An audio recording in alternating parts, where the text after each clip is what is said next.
Hello, welcome students. VBPS Etawah भोपजी की online education में आप सभी का मैं हार्दिक स्वागत करता हूं।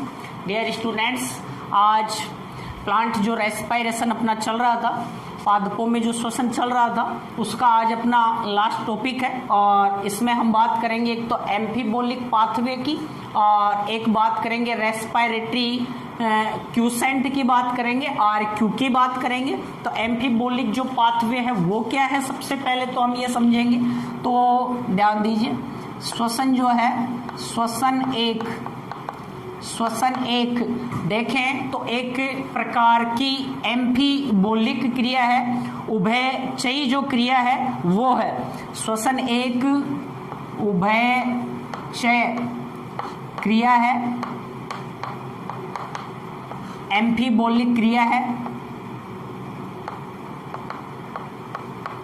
एम्फीबोलिक रिएक्शन है। देखो, पादप हो या जंतु हो, उनमें बहुत सारी उपापचयी क्रियाएं होती हैं, बहुत सारी मेटाबोलिक क्रियाएं होती हैं। उपापचयी या मेटाबोलिक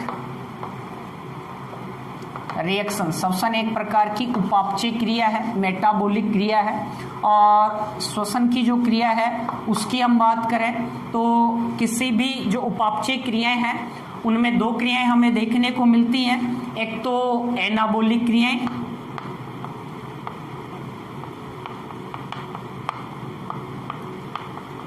एनाबोलिक रिएक्शन, और एक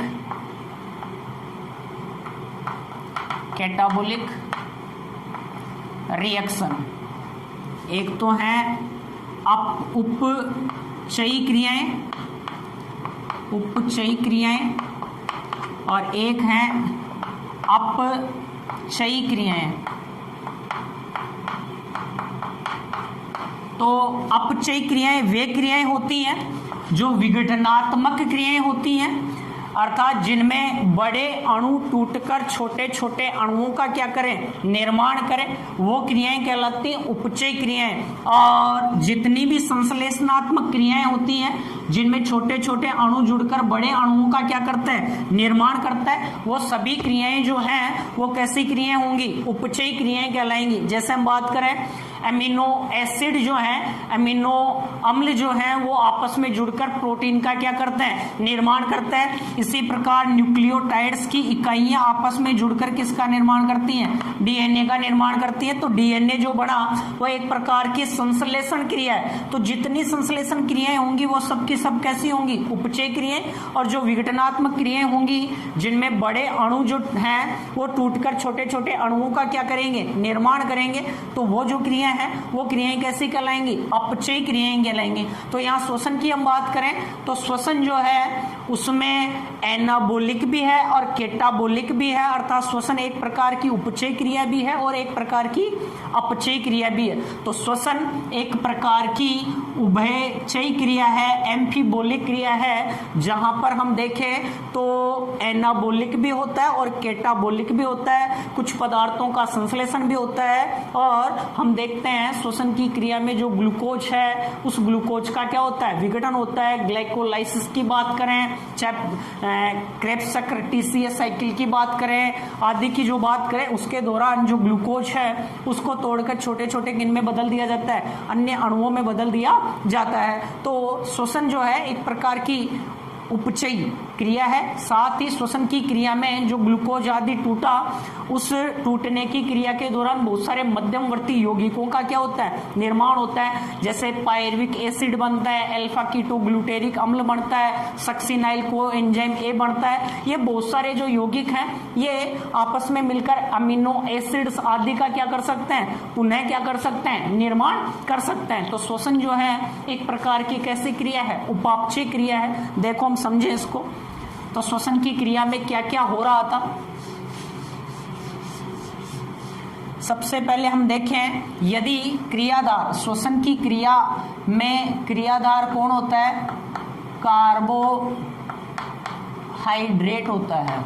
हमने पीछे बात की थी, श्वसन की क्रिया में जिस पदार्थ का विघटन होता है और जिसके विघटन से ऊर्जा मिलेगी वह श्वसन की क्रिया में काम में आने वाला क्रियाधार है। प्राथमिक जो क्रियाधार है वो कौन होता है? कार्बोहाइड्रेट। कार्बोहाइड्रेट नहीं है तो वसा का विघटन होगा, वसा नहीं है तो प्रोटीन का क्या होगा? विघटन होता है। तो यदि कार्बोहाइड्रेट है तो सबसे पहले जो कार्बोहाइड्रेट होता है वो किस में चेंज होता है?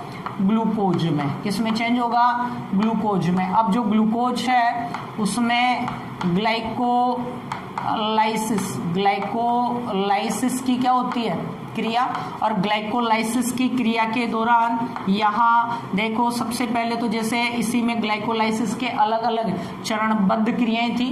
ग्लूकोज जो है ग्लूकोज 6 फास्फेट में, ग्लूकोज 1,6 डाइफास्फेट में, फ्रक्टोज 1,6 डाइफास्फेट में, इसके अलावा 3 फास्फोग्लिसरेल्डिहाइड में चेंज होता है। और 3 फास्फोग्लिसरेल्डिहाइड जो है वो आगे किसका निर्माण करता है? पाइरुविक अम्ल का क्या करता है? निर्माण करता है। तो ग्लाइकोलाइसिस की क्रिया के दौरान ग्लूकोज का विघटन होगा और ग्लूकोज के विघटन के दौरान 6 कार्बन युक्त जो ग्लूकोज है वो पायरुविक एसिड, पायरुविक अणु के 2 अणु बना लेगा, 3 कार्बन के 2 अणु बनाएगा।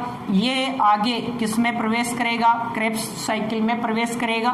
तो यहाँ तक का जो प्रोसेस होगा ये पूरा का पूरा प्रोसेस कोशिका द्रव्य में। इसके बाद में पायरुविक अम्ल एसिटाइल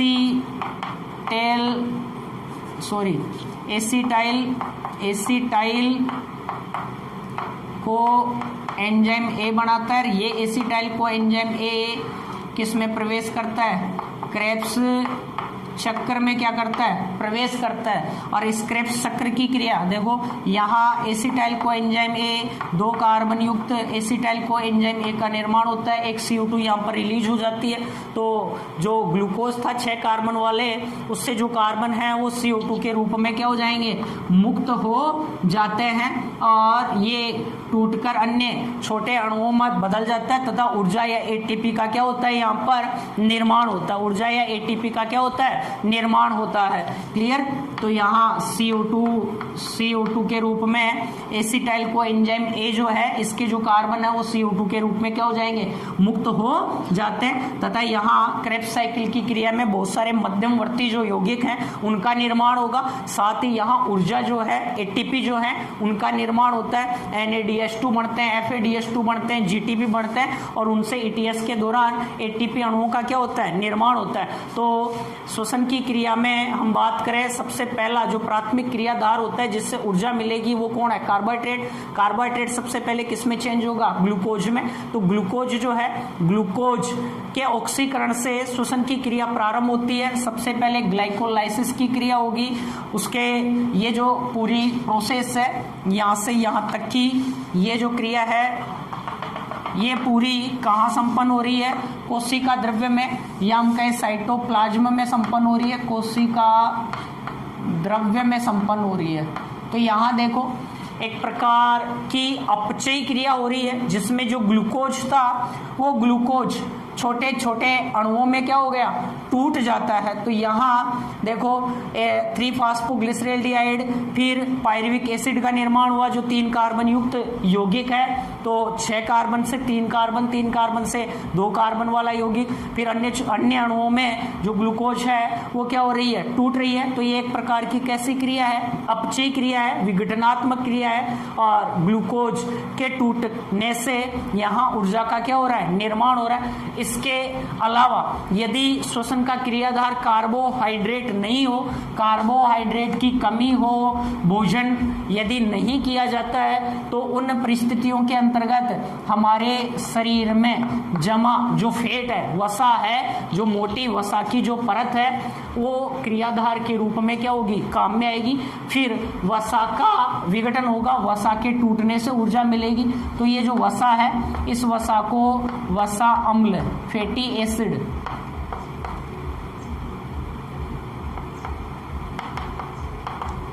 एसिड प्लस किस में तोड़ दिया जाता है? ग्लिसरॉल में। किस में तोड़ दिया जाता है? ग्लिसरॉल में। और यहाँ से जो ग्लिसरॉल है, ये ग्लिसरॉल तो प्रवेश कर जाएगी फास्फोग्लिसरैल्डिहाइड के रूप में, या डाईहाइड्रोक्सी एसीटोन फास्फेट जो है यहाँ से प्रवेश नहीं करेगी।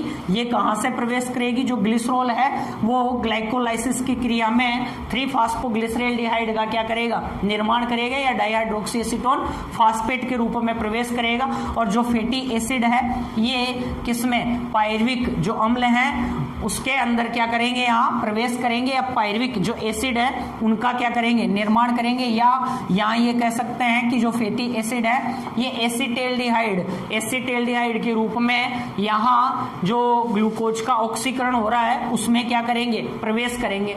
इसके अलावा यदि वसा की भी कमी है, क्रियाधार के रूप में वसा भी नहीं है, तो फिर क्रियाधार के रूप में कौन काम में आती है?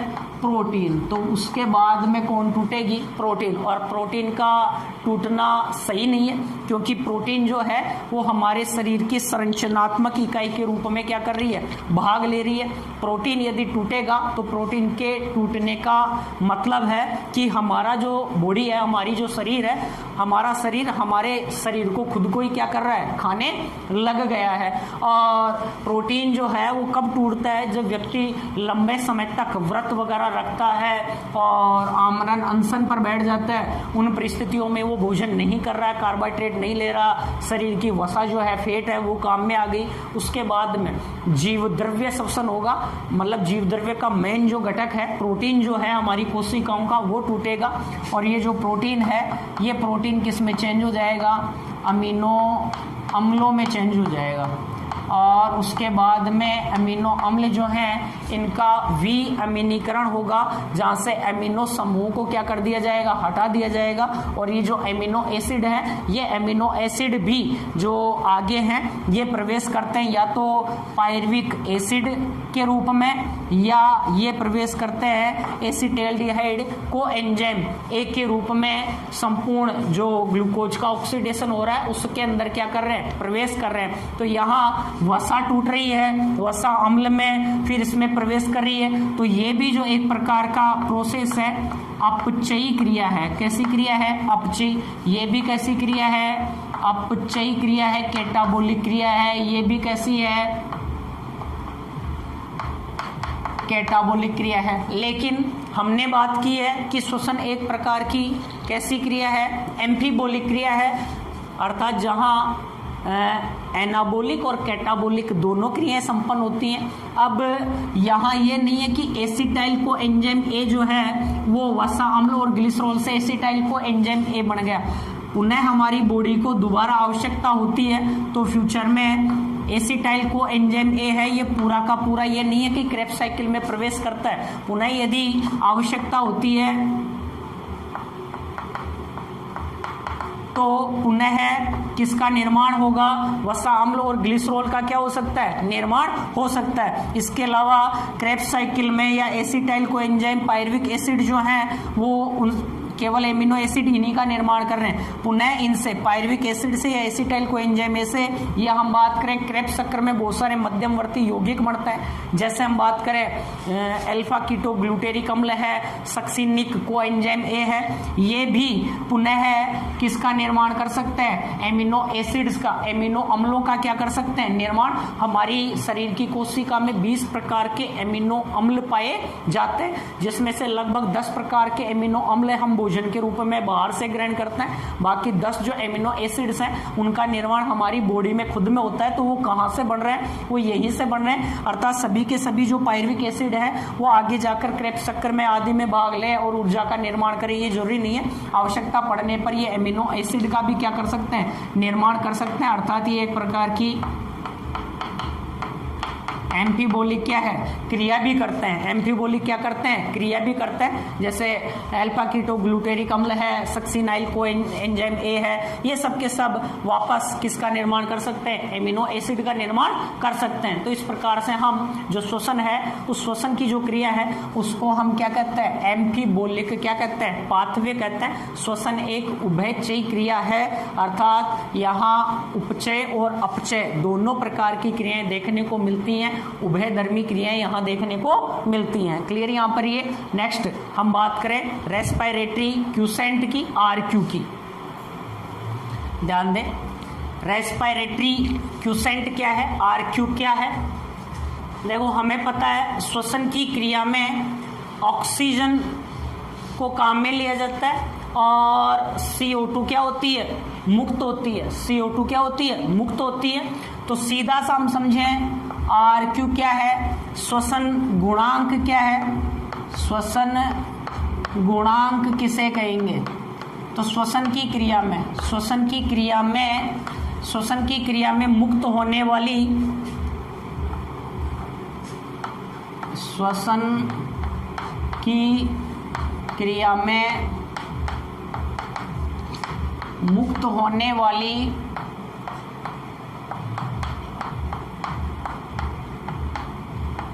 CO2 का आयतन तथा श्वसन में प्रयुक्त होने वाली O2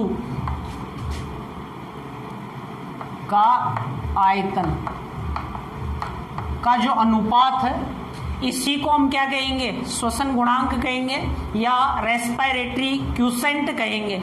तो श्वसन की क्रिया में मुक्त होने वाली CO2 का आयतन बटे हुए O2 का आयतन। तो CO2 और O2 के जो आयतन का अनुपात है उसी को हम क्या कह देंगे, रेस्पिरेटरी क्यूसेंट कह देंगे। तो इसको उल्टा नहीं करना आपको, O2 ऊपर CO2 नीचे नहीं करना है, ये इसी रूप में आपको क्या करना है, याद करना है। अब श्वसन की क्रिया में अलग अलग क्रियाधार काम में आते हैं। कार्बोहाइड्रेट है, वसा है, प्रोटीन है, कार्बनिक अम्ल है। इसके अलावा हम बात करें अवायवीय श्वसन की, तो सबके लिए श्वसन गुणांक जो है उसका मान क्या होता है, अलग अलग होता है। जिस पदार्थ का श्वसन गुणांक सबसे कम होगा उस पदार्थ के द्वारा सबसे ज्यादा मात्रा में एनर्जी उत्पन्न की जाती है या उससे सबसे ज्यादा मात्रा में ऊर्जा मिलती है। क्लियर यहाँ पर, जिसका श्वसन गुणांक ज्यादा होगा उससे उतनी ही कम हमें क्या मिलेगी, ऊर्जा मिलेगी। ये आपको क्या करना है, ध्यान रखना है। तो RQ को हम समझें तो सबसे पहले हम देखें कार्बोहाइड्रेट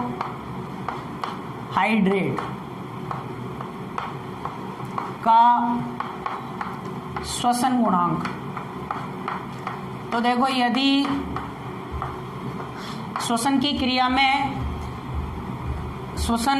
क्रिया में क्रियाधार कौन है, कार्बोहाइड्रेट, और कार्बोहाइड्रेट का पूर्ण ऑक्सीकरण होता है। जैसे ये है C6H12O6 + 6O2, पूर्ण ऑक्सीकरण होता है, मतलब 6 ऑक्सीजन के जो अणु हैं वो यहाँ पर काम में आते हैं। किसका निर्माण होगा, 6CO2 + 6H2O प्लस क्या बनेगी, ऊर्जा मुक्त होगी। तो यहाँ 6 अणु CO2 के, 6 अणु जल के बने और ऊर्जा 686 किलो कैलोरी या 38 ATP के तुल्य ऊर्जा मिलती है। तो यहाँ हम इसका क्रियाधार की बात करें तो कार्बोहाइड्रेट की क्रिया में इसका श्वसन गुणांक कितना होगा। तो कार्बोहाइड्रेट में कितनी CO2 मुक्त हुई, 6 CO2 और 6 ऑक्सीजन काम में ही, 6 अणु ऑक्सीजन के काम में आए तो 6/6 कितना आ जाएगा, 1। तो RQ कार्बोहाइड्रेट का RQ जो है, कार्बोहाइड्रेट का जो RQ है वो कितना होगा, 1 होगा, 1 इकाई होगा। कार्बोहाइड्रेट का श्वसन गुणांक कितना होता है, तो कार्बोहाइड्रेट का श्वसन गुणांक कितना होगा, 1 होगा। तो आपको सीधा सीधा क्वेश्चन पूछ सकता है कार्बोहाइड्रेट का श्वसन गुणांक कितना होता है, और श्वसन गुणांक ज्ञात करने का क्या सूत्र है, तो CO2 अनुपात CO2/O2 दोनों के आयतन का जो अनुपात है वही क्या कहलाएगा, यहाँ RQ कहलाएगा। श्वसन क्या कहलाएगा, गुणांक कहलाएगा। कार्बोहाइड्रेट का श्वसन गुणांक कितना होगा, 1 होगा। क्यों, क्योंकि यहाँ कार्बोहाइड्रेट यदि श्वसन की क्रिया में प्रयुक्त होता है तो मुक्त होने वाली CO2 और काम में आने वाली जो ऑक्सीजन है दोनों की मात्रा बराबर है, इसलिए इसका जो मान है, इसका जो RQ है वो कितना होगा, 1 इकाई होगा। नेक्स्ट हम बात करें किसका, यदि श्वसन की क्रिया में वसा, किसको काम में लिया जाता है, वसा को। इसको मैं यहां लिख देता हूं शॉर्ट में, या इधर लिख देता हूँ RQ बराबर CO2 अपॉन O2, ये आपको ध्यान रखना है। नेक्स्ट हम देखें वसा का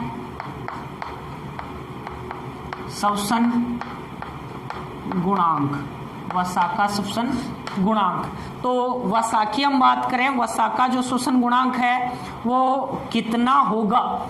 जैसे वसा ये है C51 H98 और ऑक्सीजन की बात करें O5, इसका ऑक्सीडेशन होगा, इसका क्या होगा, ऑक्सीकरण होगा O6, इसका ऑक्सीकरण होगा।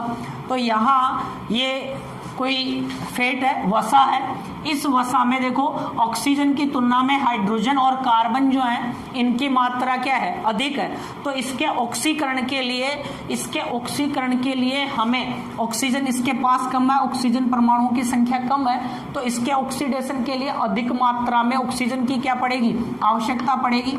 तो लगभग 145 O2 अणुओं को यहाँ क्या किया जाता है, काम में लिया जाता है वसा के किसके लिए, ऑक्सीडेशन के लिए। तो यहाँ पर 102 CO2 के क्या बनेंगे, अणु बनते हैं तथा 98 H2O। तो यहाँ वसा की हमने बात की, वसा का श्वसन गुणांक जो है वो क्या होगा, ये कोई फैट है, ये कोई वसा है, इसमें कार्बन और हाइड्रोजन की तुलना में ऑक्सीजन परमाणुओं की संख्या क्या है, कम है, इसलिए इसके ऑक्सीकरण के लिए ज्यादा मात्रा में ऑक्सीजन की क्या पड़ेगी, आवश्यकता पड़ेगी। और देखो 145 ऑक्सीजन के अणु यहाँ काम में आते हैं, 102 CO2 मुक्त होते हैं, 98 H2O मुक्त होते हैं। हमें केवल इसका RQ ज्ञात करना है वसा का। तो RQ बराबर मुक्त होने वाली CO2 तथा प्रयुक्त होने वाली O2 का जो अनुपात है वही है। मुक्त होने वाली जो CO2 है उसका मान कितना है, 102, और O2 जो है वो कितने काम में आई, 145। इसको हल करेंगे ना अपन तो लगभग आएगा 0.7। तो वसा का जो श्वसन गुणांक है वो वसा का श्वसन गुणांक कितना होगा, 0.7 होगा। इसी प्रकार यदि क्रियाधार कौन हो, प्रोटीन हो, कौन हो, प्रोटीन हो, तो प्रोटीन का जो श्वसन गुणांक है वो वसा से थोड़ा सा अधिक 0.8 या कितना होगा, 0.9 होगा। वसा का श्वसन गुणांक कितना होगा, 0.9 के लगभग आएगा। नेक्स्ट हम देखें तीसरा, क्यों, क्योंकि प्रोटीन जो है इस प्रोटीन में भी है वसा के समान कार्बन और हाइड्रोजन की संख्या कम होती है बजाय ऑक्सीजन के, इसलिए प्रोटीन के ऑक्सीडेशन के लिए भी अधिक O2 की क्या पड़ेगी, आवश्यकता होगी, और इसलिए इसका श्वसन गुणांक वसा से थोड़ा सा क्या होगा, अधिक होगा, 0.9 के लगभग होगा। नेक्स्ट हम बात करें कार्बनिक किनकी अम्लों की बात करें, किनकी बात करें, कार्बनिक अम्लों की बात करें या कार्बोक्सिलिक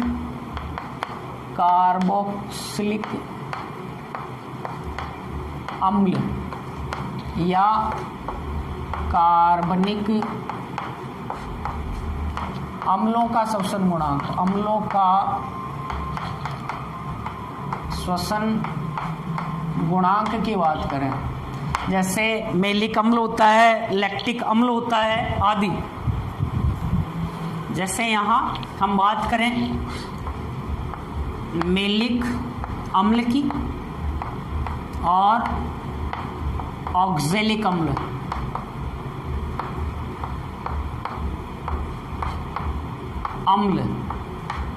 इनका यदि ऑक्सीडेशन होगा तो जैसे मेलिक अम्ल की हम बात करें C4H5O6, ठीक है, यहाँ ये है मेलिक अम्ल, क्या है, मेलिक अम्ल है, इसका ऑक्सीकरण होता है। मेलिक अम्ल का क्या हो रहा है, ऑक्सीकरण होता है, और इसके ऑक्सीकरण के लिए देखो मेलिक अम्ल है, इसमें कार्बन और हाइड्रोजन की तुलना में ऑक्सीजन परमाणुओं की संख्या क्या होती है, कम होती है, इसलिए इसके ऑक्सीडेशन के लिए कम मात्रा में क्या चाहिए, ऑक्सीजन चाहिए, अधिक ऑक्सीजन की क्या नहीं होती है, आवश्यकता नहीं होती है। यहाँ मुक्त होने वाली CO2 की जो मात्रा होती है वो प्रयुक्त होने वाली O2 की मात्रा से कहीं क्या होती है, ज्यादा होती है, या कहीं क्या होती है, अधिक होती है।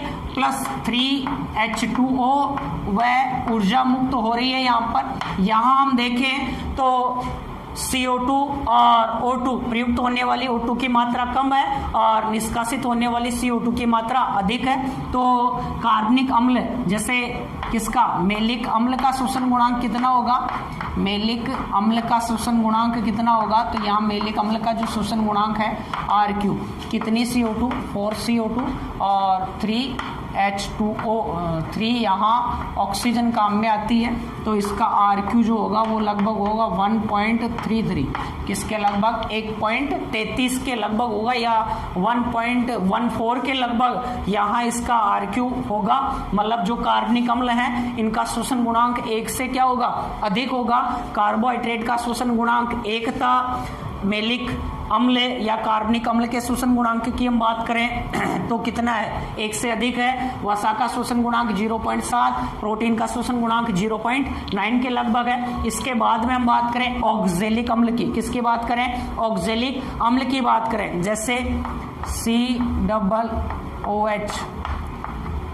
इसके अतिरिक्त यहाँ यह भी ऑक्सीजन को क्या करता है, काम में लेता है। ये ऑक्जेलिक अम्ल है। कौन है, ऑक्जेलिक अम्ल, ऑक्जेलिक अम्ल है और इसका ऑक्सीकरण होता है। और इसके ऑक्सीकरण यहाँ भी देखो कार्बन की तुलना में ऑक्सीजन की मात्रा इसके पास भी क्या होती है, अधिक होती है, इसलिए इसको भी कम O2 की क्या पड़ती है, आवश्यकता पड़ती है। कम O2 की क्या पड़ती है, आवश्यकता पड़ती है। और यहाँ 4 CO2 प्लस H2O का क्या होता है, निर्माण होता है। 4 अणु यहाँ CO2 के क्या होते हैं, मुक्त होते हैं। इस प्रकार ऑक्जेलिक अम्ल का हम शोषण गुणांक देखें ना, ऑक्जेलिक अम्ल का शोषण गुणांक देखें तो ऑक्जेलिक अम्ल का जो शोषण गुणांक है वो आएगा RQ बराबर CO2 कितनी रिलीज हो रही है, 4 CO2 और O2 1 O2 काम में आ रही है, तो कितने आ गई, 4। इसका RQ कितना हो जाएगा, 4।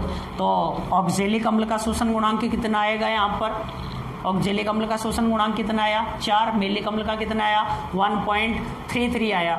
इसके बाद में हम आगे देखें, एक बार इसका स्क्रीनशॉट ले लो आप। आगे हम बात करेंगे मांसल या सरस जो पादप होते हैं उनका शोषण गुणांक कितना होगा, अर्थात उनमें कार्बोहाइड्रेट का पूर्ण ऑक्सीकरण नहीं होता है, उनमें कार्बोहाइड्रेट का अपूर्ण क्या होता है, ऑक्सीकरण होता है। इसको तो मैं रहने देता हूं इधर।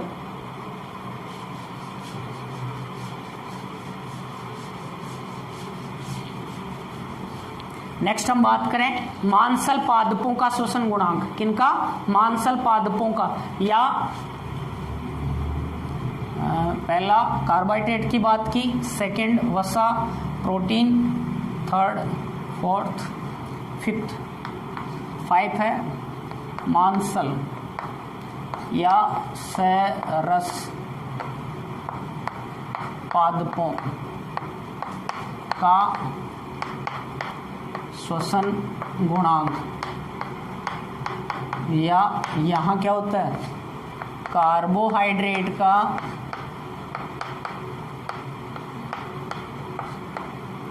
अपूर्ण ऑक्सीकरण होता है। तो प्रश्न आपको ये भी पूछ सकता है, जब कार्बोहाइड्रेट का अपूर्ण ऑक्सीकरण होता है तो वहाँ श्वसन गुणांक जो है वो श्वसन गुणांक कितना होगा। तो मांसल पादपों की हम बात करें तो मांसल पादपों में श्वसन गुणांक जो है वो कितना होगा। तो देखो यहाँ मांसल पादपों की हम बात करें तो C6H12O6 प्लस जैसे 3O2 ही यहाँ काम में आता है, ऑक्सीजन यहाँ इनको क्या मिलती है, कम मिल पाती है। तो इस स्थिति के अंतर्गत C4H5O6 किसका निर्माण हो जाएगा, मैलिक अम्ल का। किसका निर्माण हो जाएगा, मैलिक अम्ल का यहाँ पर क्या होगा, इनमें निर्माण होगा। प्लस 3H2O यहाँ पर क्या होंगे, बनेंगे। तो यहाँ ऑक्सीजन जो है वो कितनी काम में आ रही है, ऑक्सीजन जो है वो कितनी काम में आ रही है, और जो CO2 है वो कितनी इनमें रिलीज हो रही है। तो CO2 की बात करें तो यहाँ CO2 मुक्त नहीं होती इनमें, जबकि ऑक्सीजन क्या होती है, काम में आती है। तो इनका RQ हम देखें तो CO2 कितनी है, 0 CO2, और ऑक्सीजन कितनी है, 3 O2, तो 0/3 आ जाएगा। और इसके लिए RQ का मान होगा कितना, 0। कितना होगा, 0। तो जो मांसल जो पादप होते हैं, सेरस जो पादप होते हैं, उनमें कार्बोहाइड्रेट जो है उसका अपूर्ण ऑक्सीकरण होता है। यदि अपूर्ण ऑक्सीकरण होगा इसमें तो यहाँ CO2 रिलीज नहीं हो रही है, CO2 रिलीज नहीं हो रही है, मुक्त होने वाली CO2 की मात्रा 0 है, जबकि 3 ऑक्सीजन के अणु यहाँ काम में आते हैं। तो श्वसन गुणांक कितना होगा, यहाँ 0 होगा। इसके अलावा हम बात करें नेक्स्ट अवायवीय श्वसन की, किसकी बात करें, अवायवीय श्वसन में श्वसन गुणांक, अवायवीय श्वसन में श्वसन गुणांक, अवायवीय श्वसन में श्वसन गुणांक, अवायवीय श्वसन जहां O2 काम में नहीं आती है, C6H12O6 बिना ऑक्सीजन के, C2H5OH एथेनॉल या एथिल अल्कोहल प्लस 2CO2 का क्या होगा, निर्माण होगा, प्लस यहाँ पर कुछ क्या बनेगी, ऊर्जा बनेगी, प्लस यहाँ पर कुछ मात्रा में ऊर्जा का क्या होता है, निर्माण होता है। समीकरण संतुलित करें तो ये 2CO2, इधर भी हम संतुलित करें तो इस प्रकार से आ सकता है। ठीक है, तो यहाँ एथेनॉल या एथिल अल्कोहल का निर्माण हो गया, 2 CO2 के अणु यहाँ बन रहे हैं, ऑक्सीजन यहाँ पर काम में आ नहीं रही। इसका यदि हम RQ का मान ज्ञात करें तो इसके लिए RQ जो होगा वो कितना होगा, CO2 की मात्रा तो 2 CO2 और O2 की मात्रा कितनी है, 0। O2 की मात्रा कितनी है, 0, तो 2/0। इसके लिए जो श्वसन गुणांक का मान होगा वो कितना आएगा, अनंत आएगा। कितना आएगा, अनंत आएगा। किसमें, अवायवीय श्वसन में। किसमें, अवायवीय जो श्वसन है उस अवायवीय श्वसन में श्वसन गुणांक का मान जो है वो क्या आता है, अनंत आता है। अब यहाँ हम समझें तो श्वसन की क्रिया में अलग अलग क्रियाधार क्या होते हैं, काम में आते हैं। अलग अलग जो क्रियाधार हैं, अलग अलग क्रियाधार के लिए RQ का मान यहाँ क्या दे रखा है, अलग अलग दिया गया है। RQ का मान क्या दिया गया है, अलग अलग दिया गया है। और इसी में हम समझें जिस क्रियाधार का RQ, जिसका RQ सबसे कम होगा, जिसका रेस्पिरेटरी क्वोशेंट का मान सबसे कम होगा, उसके द्वारा उतनी ही मात्रा में ऊर्जा क्या की जाएगी, मुक्त की जाएगी। यहाँ हम देखें कार्बोहाइड्रेट, कार्बोहाइड्रेट का RQ जो है वो कितना है, 1 है। कितना है, 1 है। प्रोटीन वसा का जो RQ है वो कितना है, 0.7। प्रोटीन का RQ जो है वो कितना है, 0.9। इसके अलावा हमने बात की कार्बनिक अम्ल की, कार्बनिक अम्ल जो है इनका जो RQ है वो कितना है, या एक इकाई से ज़्यादा है, 1.33 या 4 के लगभग होगा।